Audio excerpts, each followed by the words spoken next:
პრემიერის ინიციატივა ონლაინ კაზინოებთან დაკავშირებით ირაკლი ღარიბაშვილი ინიციატივით გამოვიდა ონლაინ კაზინოებს გადასახადი გაეზარდოთ და რეკლამის საშუალება აღარ ჰქონდეთ. უკვე მეორე ეტაპზე კი არ არის გამორიცხული საერთოდ მათი აკრძალვა მოხდეს.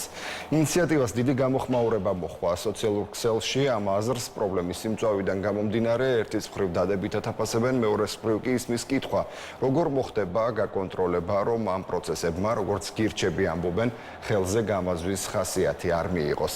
ფინანსთა მინისტრის მოადგილე მიხეილ დუნდუა შემოგვიერთდება ამ თემით. ბატონო მიხეილ, მოგესალმებით, გმადლობთ რომ მონაწილეობთ გადაცემაში. მოგესალმებით, მადლობა მოწვევისთვის.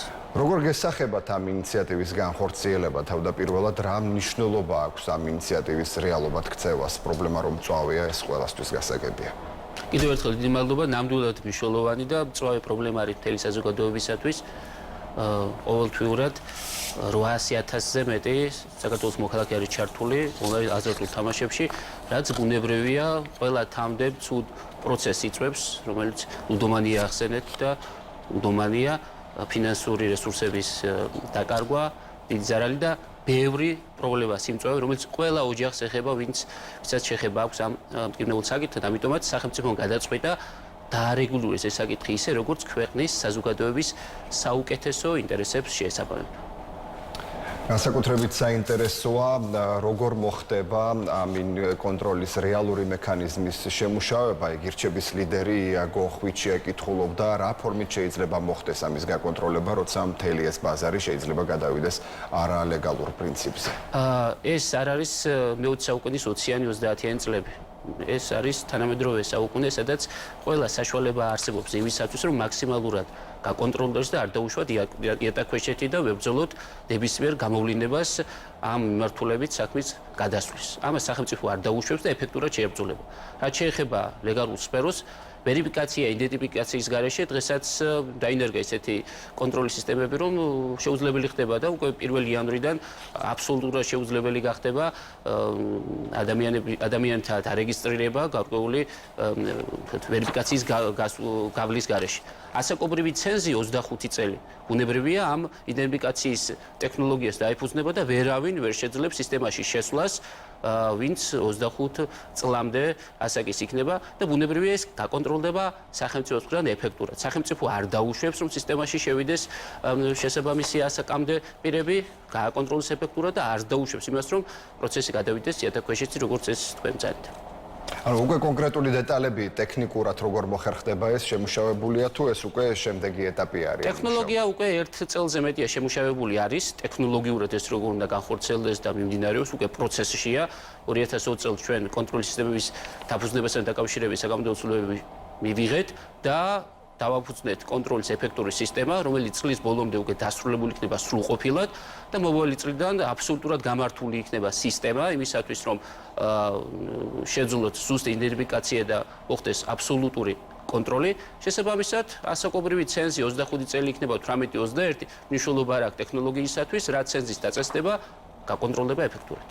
თქვენც აღნიშნეთ, რომ კანონში ცვლილებები ითვალისწინებს ვერიფიკაცია, იდენტიფიკაცია, შესაბამისად კომპანიებს აქტუალდებულება შექმნან ახალი ბაზები და ძველი მოთამაშეებიც თავიდან ვერიფიკაციის გავლის შემდეგ დაარეგისტრირონ და გამოირიცხოს არასრულწლოვნების სისტემაში მოხვედრა. როგორ მიდის ეს პროცესი და თუ არსებობს უკვე ახალი ბაზები და თუ გაქვთ სრულყოფილი ინფორმაცია უნიკალური მომხმარებლების შესახებ? როგორც მოგახსენეთ, უკვე ეფექტურად დაიწყო სისტემამ დაფუძნება და მიეცა გარკვეული ვადა ძველი უკვე დარეგისტრირებული მომხმარებლების ხელახალი გადარეგისტრირებასთან დაკავშირებით კომპანიებს და 1 იანვრამდე ეს ძველი დომეინებისაც უბრალოდ ძველი მომხმარებლების ხელახალი რეგისტრირებაც მოხდება, ოღონდ ახალი მომხმარებლები ბუნებრივია ახალი წესით ხდება, ახალი მომხმარებლების დარეგისტრირება უკვე მიმდინარე წელს 2021 წლის 1 იანვრიდან შესაძლებელი გახდება აბსოლუტურად ყველა მომხმარებლის ხელახალი რეგისტრირება, ვერც ერთი ძველი მომხმარებელი ხელახალი რეგისტრირების გარეშე ვერ შევა სისტემაში. ვერ ითამაშებს და ბუნებრივია, რაც იქნება ასაკობრივი ცენზი, როგორც კი მიიღება შესაბამისი გადაწყვეტილება და ეს მიიღება მალე,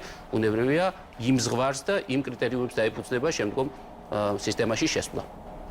პრემიერის ინფორმაციით იგეგმება მომხმარებელთა ასაკის 25 წლამდე გაზრდა, რის მიხედვით შეირჩა ეს ზღვარი, ასევე უცხოურ ქვეყნებში რეგისტრირებული უამრავი საიტია. შესაძლებელია ამას ოკობრივ ზღვარს ქვემოთ მყოფმა მოქალაქეებმა ამ საიტებზე გადაინაცვლონ.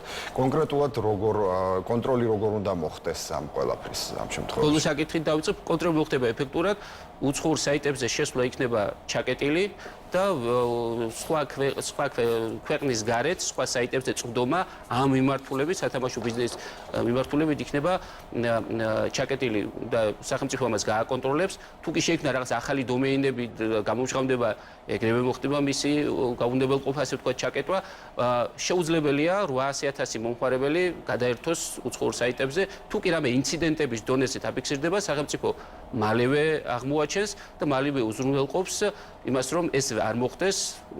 შეიძლება ჩავთვალოთ მაქსიმუმ 1%-მა მოახერხოს ოდესმე ქვეყნის გარეთ ამ თამაშის განხორციელება. სახელმწიფო უზრუნველყოფს იმას, რომ ქვეყნის გარეთ თქვათ წვდომა იყოს შეზღუდული. რაც შეეხება 25 წლის ასაკს, თქვენ ბრძანდეთ, ჩვენ ინტენსიური შეხვედრები გქონდა უკვე რამდენი წელი 2017 წლის შემდგომი პერიოდი, 18 წელი, 19 უამრავ არასამთავრობო ორგანიზაციასთან, პროფილურ არასამთავრობო ორგანიზაციებთან, იყო შეხვედრები საპატრიარქოში, იყო შეხვედრები ფსიქოლოგთა ასოციაციებთან, კონკრეტულად ამ სფეროში მომუშავე სექტორთან და 25 წელი დასახელებული იყო როგორც 25 წლამდე პერიოდი როგორც სენსიტიური ასაკი, ასე ვთქვათ, ამ ლუდომანიის ჩათრევის თვალსაზრისით. თუმცა ყველაზე სენსიტიურია მოუხდილ ადამიანებს, რომ არ გახდნენ თამაშდამოკიდებულები. 25 წლამდე ასაკი არის ყველაზე სენსიტიური ამ თვალსაზრისით. ასეთი იყო მათი დასაბუთება, ასეთი იყო მათი მოწოდება და ჰქონდათ უამრავი არგუმენტი. ბატონო მიხეილ, დაზუსტებისთვის ეს მხოლოდ ონლაინ კაზინოებს არ ეხება, როგორც ჩანს ტოტალიზატორებზეც არის საუბარი, ხო? ჩვენ განვიხილავ მთლიანად სათამაშო ბიზნესთან დაკავშირებით 25 წლიანი ასაკის ცენს, თუმცა დეტალები რა როგორ რანაირად ამასთან დაკავშირებით თავ შევიკავებ, იმიტომ რომ ჯერ კანონპროექტი მალე უნდა მომზადეს და დასრულდეს, არ იქნება სწორი დეტალებზე ჩემი მხრიდან საუბარი, მაგრამ რამდენიმე დღეში მზად იქნება კანონპროექტი და ყველა ის საკითხი, რა თქვენ ბრძანეთ, უფრო დეტალურად და უფრო ცხადად იქნება წარმოჩენილი. ბოდის გიხდით, რომ მეტი სიცხადეს თუ ვერ შევიტან ახლა საკითხში, გაუნდერი იქნა რომ ჯერ მოსამზადებელი ეტაპია. რაც შეეხება საგადასახადო ცვლილებებს, ფინანსთა მინისტრისგან ცნობილი გახდა, რომ სათამაშო ბიზნესთან დაკავშირებით საგადასახადო სტრუქტურაც მთლიანად შეიცვლება, ასევე იგეგმება დაბეგურის სრულად ახალი მექანიზმის GGR-ის სისტემის დანერგვა.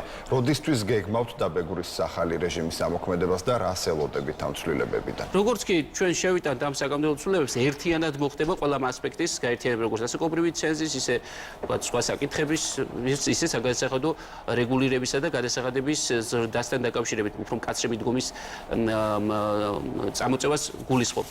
ბუნებრივია, კარგად ახსენეთ, GGR ესე ერთობრივი შემოსავალი სათამაშო ბიზნესის, ჩვენ უკვე შეგვეძლება და შეგვიძლია ზუსტად დავინახოთ, როგორია ონლაინ სფეროში სათამაშო ბიზნესის ერთობრივი შემოსავალი, ანუ GGR და მასთან დაკავშირებით შესაბამისი პროცენტი გამოვიანგარიშოთ დასაბეგრად. მოკლედ ეს ის დეტალებია, რომელიც უფრო ცხადდანათელი გახდება რამდენიმე დღეში და ყველა გაიცნობით ამ სიახლეს იქნება მიდგომა მკაცრი, მაგრამ სამართლიანი.